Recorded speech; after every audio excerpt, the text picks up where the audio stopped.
Hello everybody, this is JackB1024 here, and I'm going to show you a quick tutorial on how to set up an SR-Latch that can be used to, say, control steam engines only turning on when your accumulators have a low amount of energy. So, firstly, what is an SR-Latch? Basically, it's a sort of toggle that you have two different signals you can set to it. You can tell it to turn on, and you can tell it to turn off.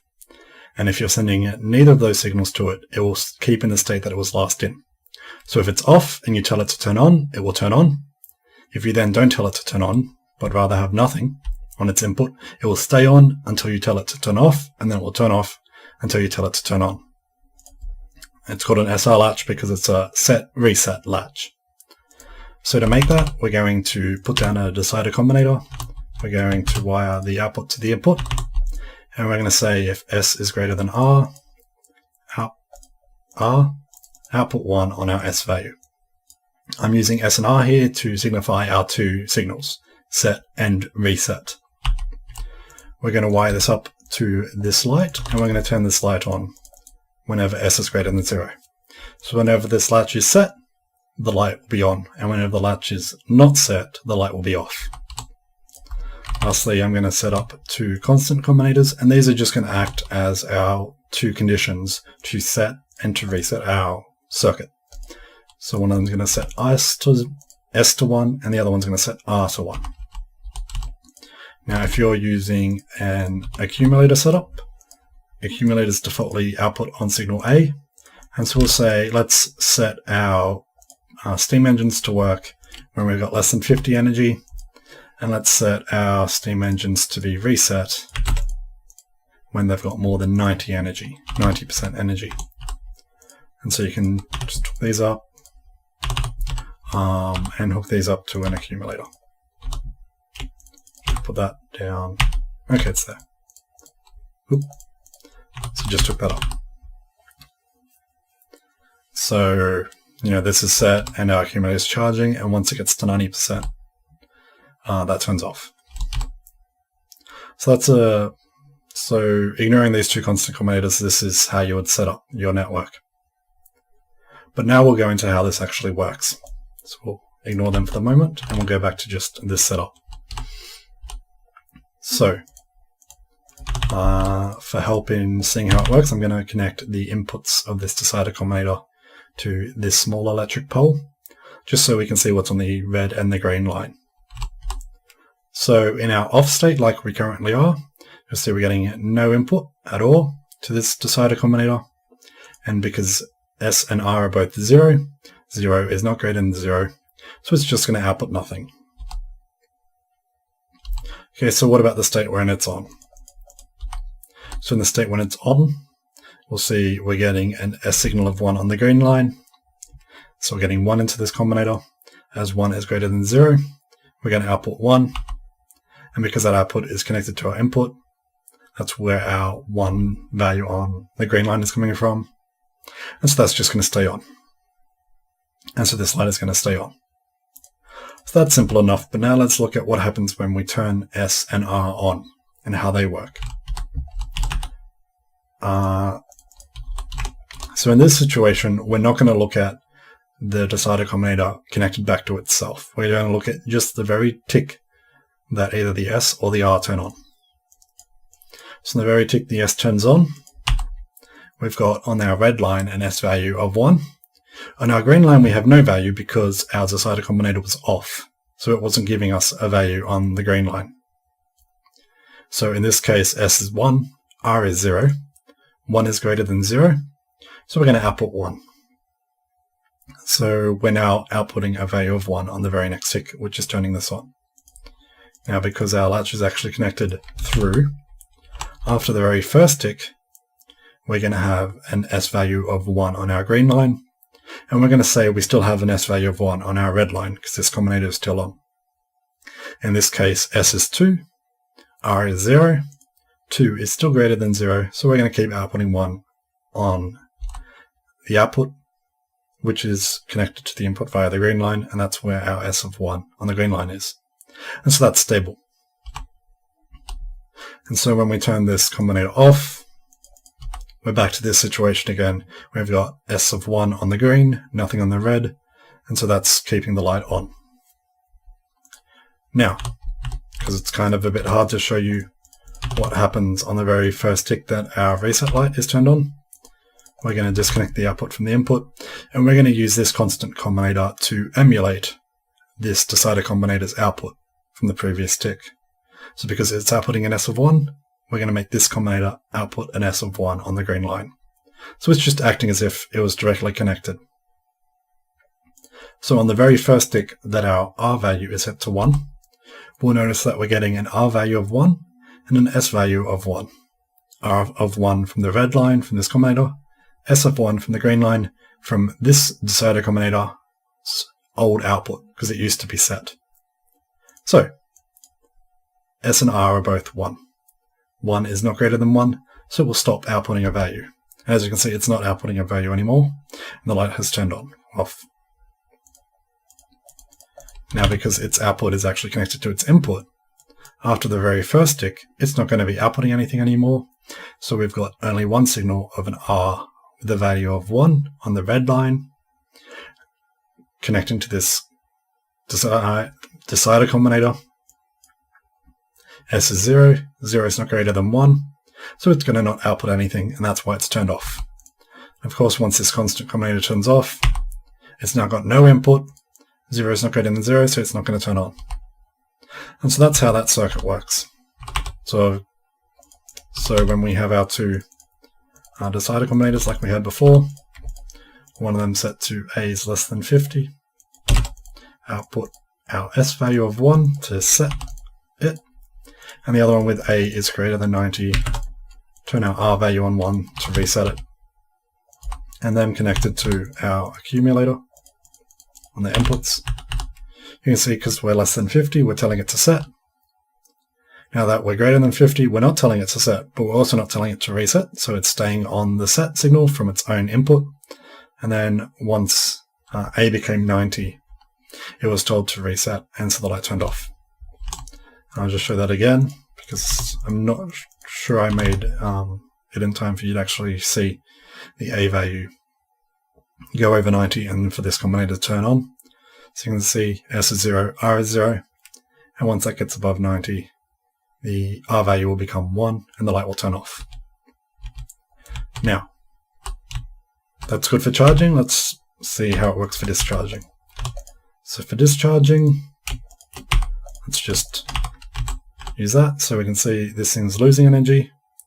At the moment it's about 74% full, this thing's turned off. And at about 74% full, you'll see S and R are both off. Neither of them is set to 1 because it's not below 50 and it's not above 90. But our latch is keeping the old value of turning it off. So the light's still off. Now we'll make a few more. And once our charge gets below 50, our S value has turned on, telling us, hey, we need to turn on our steam boilers because our accumulated charge is too low. Now how you'd set this up, let's just put down these for a bit. How you'd set this up is you could just connect the output of this, I'm not sure it'll reach, so I'll do that.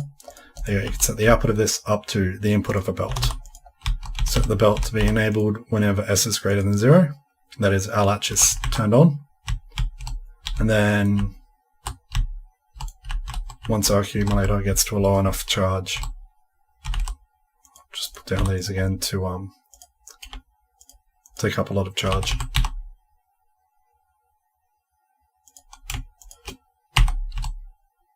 Once our A value is below, oh, yay, didn't quite have enough. There you go. You'll see that this belt turned on, allowing our fuel, and you know, normally this would be coal, but why not use rocket fuel? Allows our fuel to come through and charge up our boilers, which will run our steam engines. And again, once this thing fills up to at least 90% full, the R value will reset to 1, turning this off, turning the belt off, stopping any more coal from flowing through. Now, if you've got a simple setup like this that's just powering off a single accumulator, this setup with 3 decider combinators connected to your accumulator is all you actually need. The issue comes when you have a situation where both the set and reset values can be set at the same time. Now in this situation that could never happen because A can never be less than 50 while at the same time being greater than 90. So in this situation that's fine. But let's look at a different situation that I've got down here. So down here I've got a gate connected to this gate controller, and it's set to read the sense of the gate and output it signal G.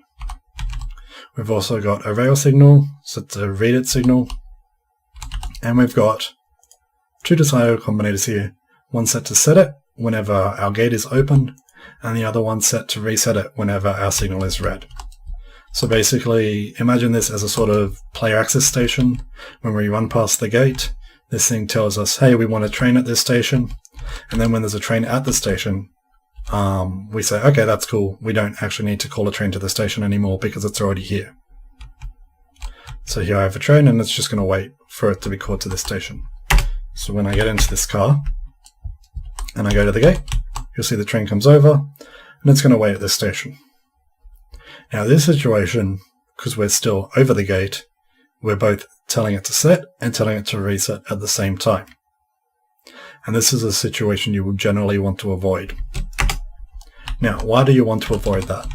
Well, we'll go back to our circuit here, and we'll look at what happens if they're both set to 1. So firstly, let's set S to 1, and then let's set R to 1. And you'll see that the light is on. So from this, we will assume that if they're both set to 1, our light will be on. Simple enough assumption to make, and it works in this situation, so good. Let's try, however, setting them both to 1 in the opposite direction.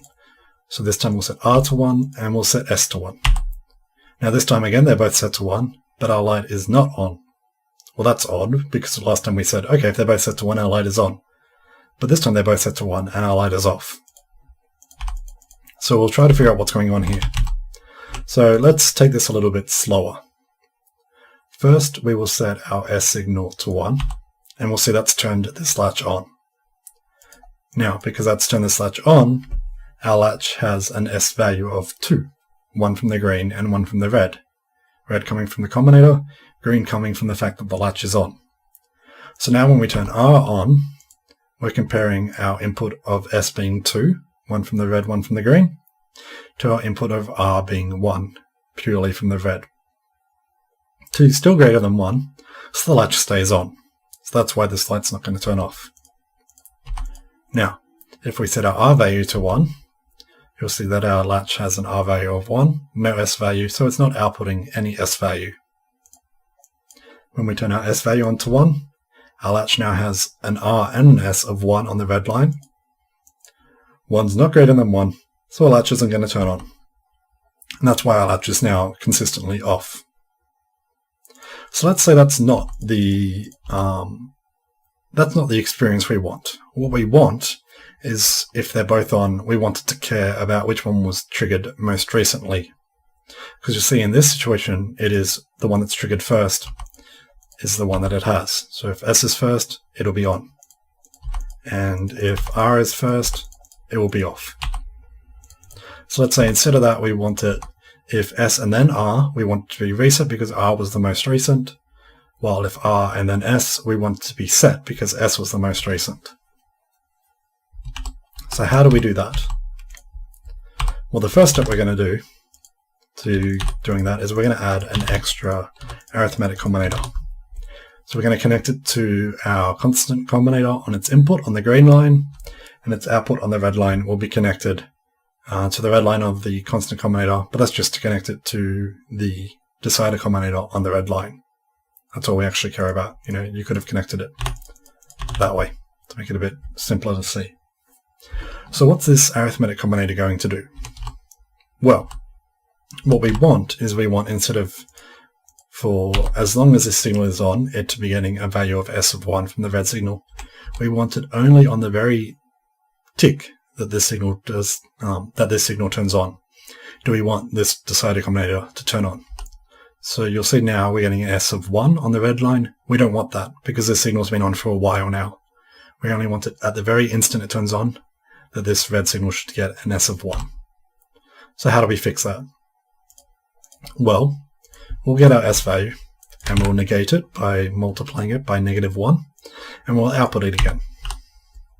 So now you'll see that we've got no S on the red line. The reason for that is we're getting an S of 1 from this constant combinator and we're getting a value of S is -1 from this arithmetic combinator. So that seems to be working. So for the very tick that this thing turns on, it'll get an S of 1, and then the next tick, it'll get S of 1 plus S of -1, which is 0. But what happens when this constant combinator turns off? Well, our light's turned off, and that seems a bit odd. So we'll have to see why that light turned off. So to look at this, we've got to think about what's the situation when this constant combinator turns off, for the very tick that it turns off. Well, firstly, we're going to set an S of 1. Let's see if I can... Okay. There we go. Cool.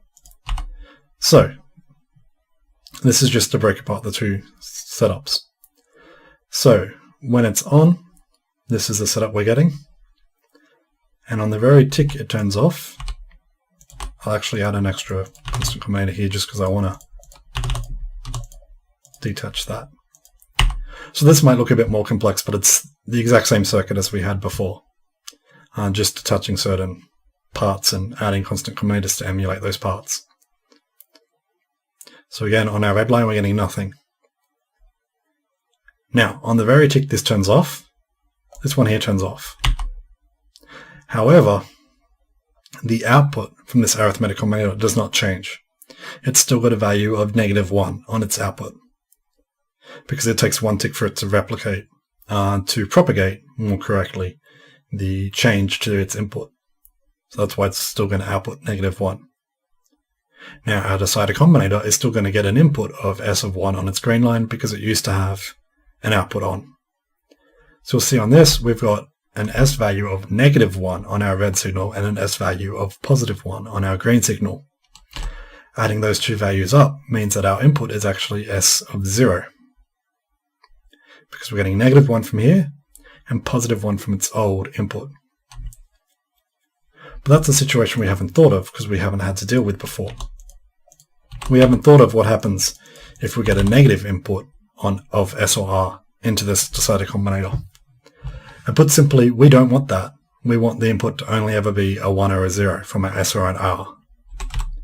So to fix that, we're going to add an extra decider combinator here. And we're going to connect it to the combined input from these two combinators. And we're going to say if S is greater than 0, output is 1. So let's look at the three possible values this could have as its input. It could possibly have, and we'll use this combinator just to emulate them, so we could have an S value of 1. That's the very tick this thing's turned on. It's going to be giving it 1. The arithmetic combinator is going to be giving it nothing, so it's going to have a value of 1. In that case, S is greater than 0, so it's going to output 1. Now this is useful because it means even if we set S to some different number like 10 or 50 or any number, it's always just going to output a 1. Okay, now the second situation we can have is a situation where we're outputting nothing. Maybe because this combinator's off, and so we're getting nothing through, 0 and 0, 0 from the constant combinator and 0 from the arithmetic combinator. Or maybe it's because this combinator has been on, and so we're getting 1 from the constant combinator and -1 from the decider combinator. Either way, we're getting 0 into this decider combinator. 0 is not greater than 0, so it's not going to output anything. Now, the final situation is where this combinator is off, but the arithmetic combinator is still outputting -1 from the previous tick. So let's see what happens in that situation.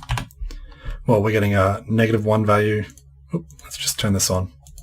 There you go. We're getting a -1 value as the input signal. -1 is not greater than 0, so we're not going to output anything. We're going to output just 0. So we've managed to eliminate the situation that occurs when this constant combinator turns off, but the arithmetic combinator is still outputting its old value.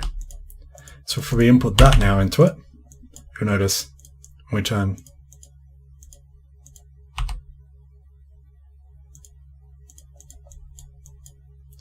when our S value is 1, that should be turning that. Oh, I don't have this connected through. There we go. Okay. You'll see when our S value is 1, that turns on. And you'll notice our R value is 0 because this combinator is not getting any value into it anymore. It's not getting a 0. I mean, our S value on the red line, I should say. And when we turn this off, our light hasn't turned off because this never passed through that -1. And of course, we can replicate this on the reset side as well. So it's the same setup.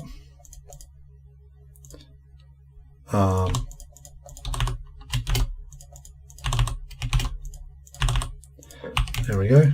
And this time, instead of using S, we're using R.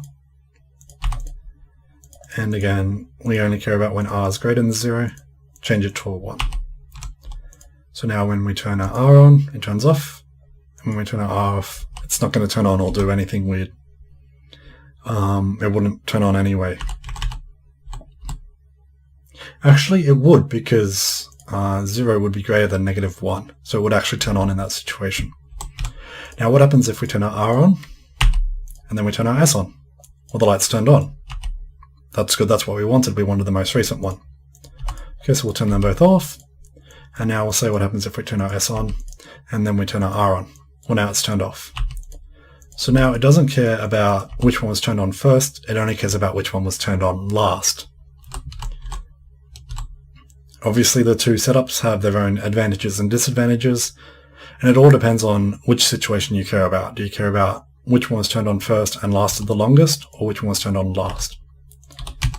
And I say lasted the longest, even though I haven't talked about it, because that is another feature of the old setup that we used to have. So I'll just quickly build it again.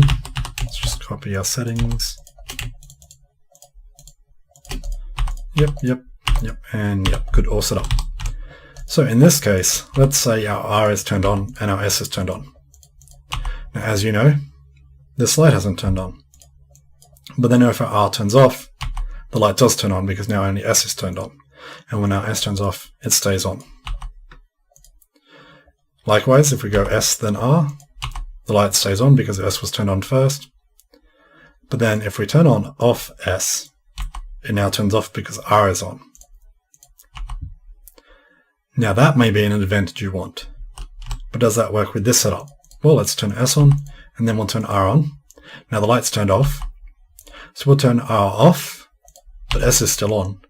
But because we only care about the time that it turns on, not if it is on or if it is off, the light does not turn on. In fact, for the light to turn off, for the light to turn on again, S would have to turn off and then on. Then the light would turn on again. So it all depends on which circumstance you want to handle. Do you want to handle only when they turn on and which one turned on most recently?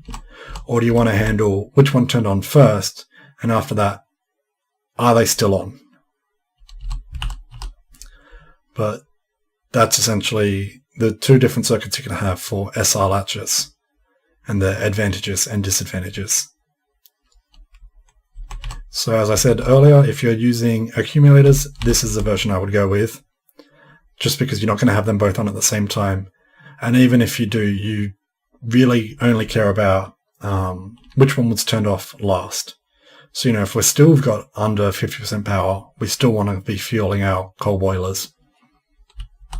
While this version may work better if you've got a system where you want to trigger this thing turning on and off under certain conditions, but you only care when those conditions turn on. You don't care, oh, you know, a train came here and then, oh, the train's still here, so I still want this circuit to be set up in a certain way. Or, oh, the gate's still down because I'm still, you know, sitting in my car.